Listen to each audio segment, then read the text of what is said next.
The 8th and final episode of the new Disney Gallery Mandalorian documentary is now up and available, and this time, we're showing all the ways that the Mandalorian connects into the larger Star Wars galaxy. It's a fitting final episode, and I'm going to break it down after the intro.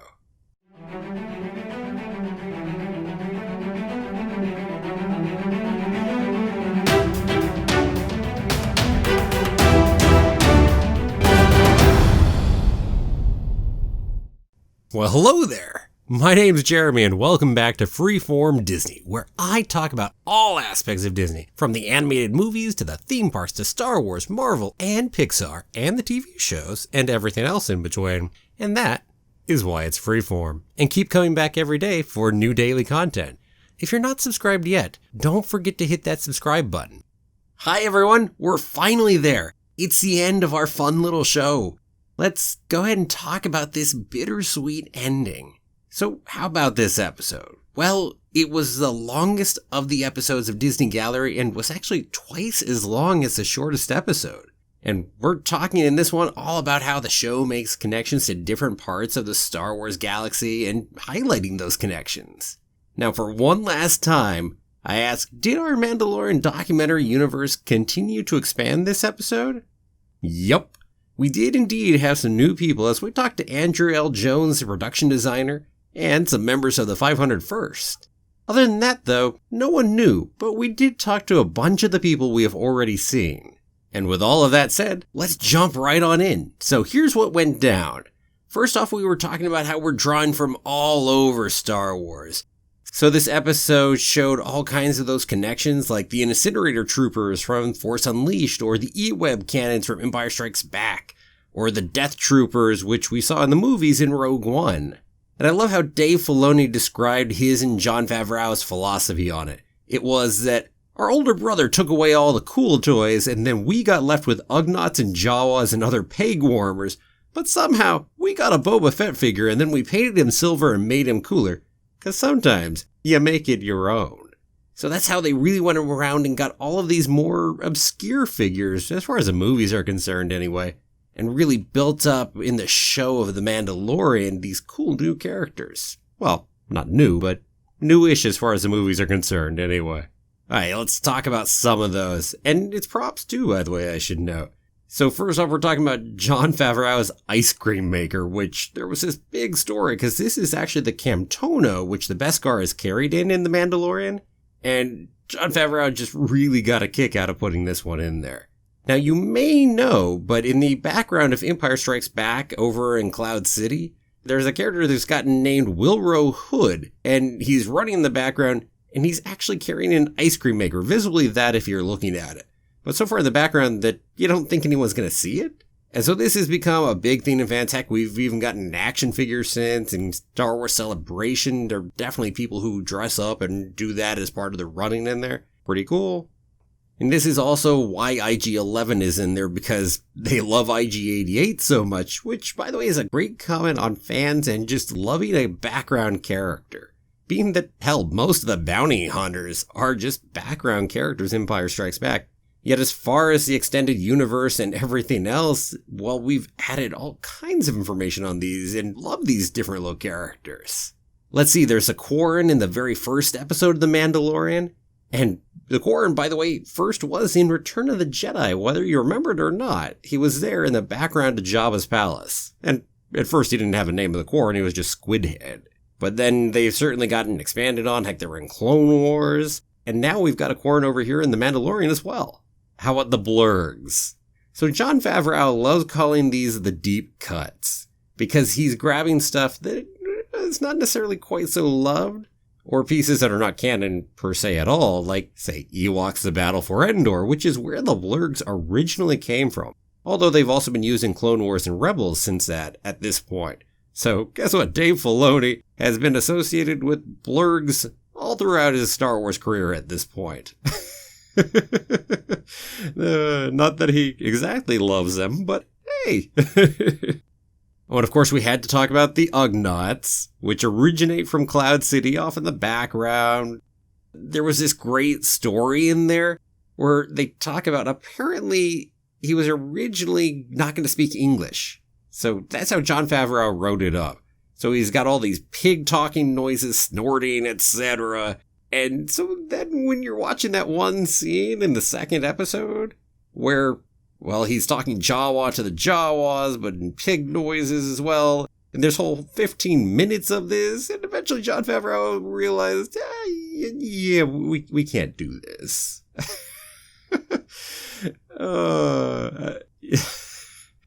Yeah, might have been a bridge too far right there. I love everyone's reactions, though, as he's telling the story. It's like, whew. And that's true throughout this episode, especially. I mean, the reactions, everyone getting such a kick out of some of these great stories. Some of the other cool characters, we have a Deveronian. We have some Trandoshans. We've got Tusken Raiders in this episode. Oh, how about the ATST in the third episode? Well, John Knoll went all through the history on that, and as Jon Favreau said, went deep nerd on it. Now, no, there are no ATSTs in Empire Strikes Back. That's a chicken walker. Because it was just kind of thrown in there extra, and George Lucas loved it so much that it really got upgraded into that full version we know in Return of the Jedi as a full ATST. Oh, and Han Hickel also talked to us all about how you go ahead and animate both those blurgs and the ATST. Just because you gotta really get that rickety movement of how they work. Because they were stop motion originally, and you don't want to lose that because then they don't feel like the original. And it's really nice to see that attention to detail and the attention to where they came from. Now this next one, I really get a kick from. So this is Mando's gun, the Ambin Phase Pulse Blaster. Now this actually originally comes from the holiday special, so you want to talk about a deep cut right there. Yeah, I mean, heck, this is where Boba Fett's going and using it to tame a dinosaur. Less said, the better, right? But what's really good is when George Lucas was visiting the set, Jon Favreau was over talking to him, going, hey, did you see the gun that we had? Do you know that was an homage to, that's canon, right? Because you wrote it? And George Lucas is like, not really.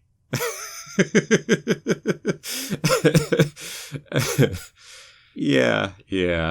That holiday special, the less said, the better right there. But I love at the same time, I mean, Jon Favreau, all the excitement he's got about that, and so many other things, too. Although, again, George Lucas' reaction, perfect right there. That holiday episode, I didn't really write that. Yeah, no. What else? Oh, we've got to talk about the Darksaber, because that was introduced over in the Clone Wars, and with a character called Pre Vizsla, and that character was voiced by Jon Favreau. And so definitely had to bring the Darksaber in here. And I mean, the Darksaber's too cool not to bring in, especially when we've got Mandalorians in here and there's a whole lot of connection sitting on that. We got some extra talk about the Darksaber and how they were making it. Very cool. Can't wait to see more of that here in season 2. Oh, and we definitely talked about the Mos Eisley Cantina as well, because they did all this work to rebuild it and they did a good job.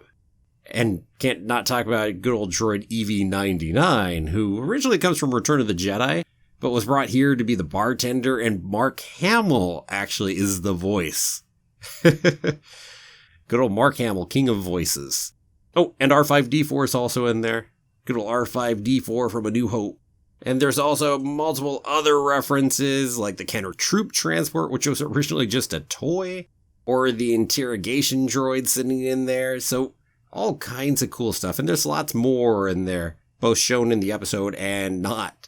So, wow. One of the things Jon Favreau talked about is, hey, we're doing fan service creatively. Like, would this be cool? For people who know it, they appreciate it. If not, yeah, whatever. And I love some of what they said about what really made some of this work. Like, Jon Favreau really talked about, well, hell, we're not George Lucas, so just because we say it doesn't make it cool. So we've really got to look at that and how to make things work. And Dave Filoni, really bringing it home as he always does, talks about how you've got to work on a character level and a story level. And then you get these little diamonds in the rough or something of that nature, shall we say. But how do you make that universe and do it right? How do we work in there? Not make the universe, but how do we work inside the universe and do it justice? Dave Filoni's quote here, and I love it, was, to me, it's just using the universe that was created. It's not taking it in a different direction. It's not just throwing a term in there for the sake of winking and saying, hey, see, I get it. And that's something that takes practice. I think that summed it up so beautifully for what it is to really work within a universe like that. And I think he gets it. And this is why often we talk about just how much Dave Filoni really gets how to do Star Wars right. And frankly, he has that practice on Star Wars. I mean, he's been doing Star Wars for years and years and years with Clone Wars, Rebels, etc.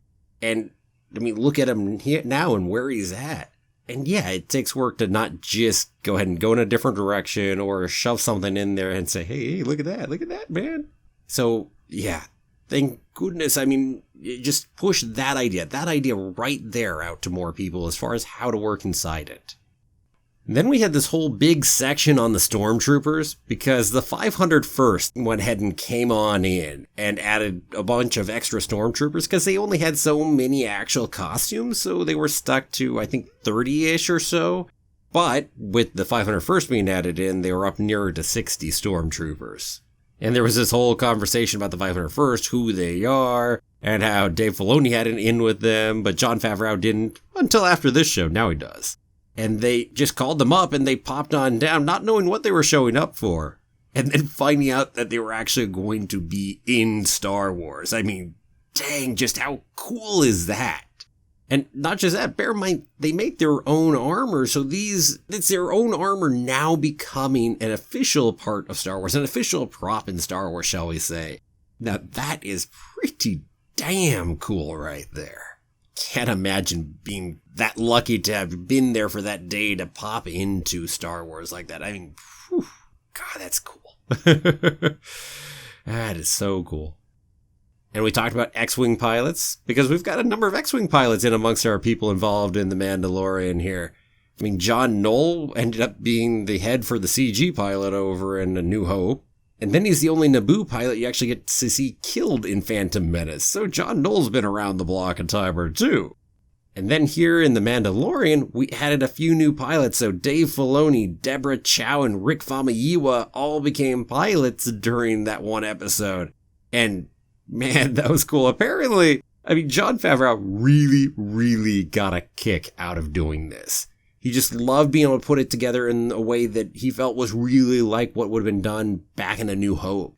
And he's the one who really convinced the other three to do it, who the other three weren't quite sure, I guess, whether it was a joke or not. And then it kind of became real. And I mean, Dave Filoni probably would have chickened out if it weren't for Jon Favreau just pushing him and knowing that Jon Favreau would give him a whole bunch of crap otherwise. So, it's great. I mean, they fit in perfectly in there. Loved it. I want to see your bonus trivia piece right there. If you want to see the X-Wing they used, it was a full X-Wing. It's the one that's down over in Walt Disney World over in Galaxy's Edge. So that's pretty neat right there too. And then we got to the closing, and they really faked me out with who would get the final line of the episode. And I'm trying to make a guess on it. So Jon Favreau starts talking, then Dave Filoni comes in. It looks like he's ready to close out yet another episode. Because we often use Dave to do that because he's just got a great way of putting this and of viewing Star Wars as a whole. But then that wasn't the end of it. And then Kathleen Kennedy starts coming in. We're like, oh, okay. I suppose that makes some sense too for closing out. But nope. It was actually Richard Bluff, the visual effects supervisor, who got a quick line in right after that, which served as the last line in the episode and for the entire season of Disney Gallery The Mandalorian. So I definitely missed my guess right there. Anyway, that whole last section was everybody kind of geeking out, having fun, and complimenting each other and patting everyone on the back. That's what that last section was. Richard Bluff's line, by the way, it's Star Wars. It brings out the best. It's a nice line to end on right there. He did have a good one. And so this episode was really good. And while I know that it was the longest, it didn't feel to me like the longest episode when I watched it. Heck, I was surprised when it was over. Considering I knew how long it was when I started watching, I was just so engrossed in everything being said. And there was such enjoyment from everyone working on the show. You could really see the passion they had and how much they love Star Wars and The Mandalorian specifically. And that made this really a fitting final episode. And you better bet I'm definitely going to miss it. And here's hoping they do another round of Disney Gallery for season 2 of The Mandalorian when that comes out. And hey, given how relatively prominent they've been placing it up on Disney Plus, up on that top banner, well, I've got to think there's definitely a possibility because it means the show's doing well, right? Well, anyway, gives me a little more hope, so here's hoping we'll see next year, right? So this show as a whole, I think the most fun episode was the one with the actors. I enjoyed that one so much. And then the coolest one was seeing the volume. I love geeking out on my technology. And I can't say I didn't love seeing Baby Yoda, of course I did. And quite possibly my favorite really was last week's episode where we took a deeper dive into the score just because we got to get more depth on it than we did on a lot of things during the episodes. And that said, every episode was really good and I thoroughly enjoyed the show. I was really impressed with the quality put into it. So kudos to everyone who worked on putting the documentary together. And of course, kudos to everyone who we were talking with in the documentary who put together The Mandalorian because holy shit, that was an amazing show. Okay, now normally this is where I would tell you that next week we're going to be talking about X or Y on Disney Gallery The Mandalorian. But this is it.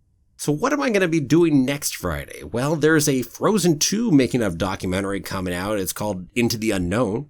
And they're going to be releasing all of those episodes next Friday. And I'll at least be starting to look at that. So if you're interested there. Also, though, as for Mandalorian, I'll probably run through my thoughts on Season 1 sometime closer to when Season 2 premieres later this year.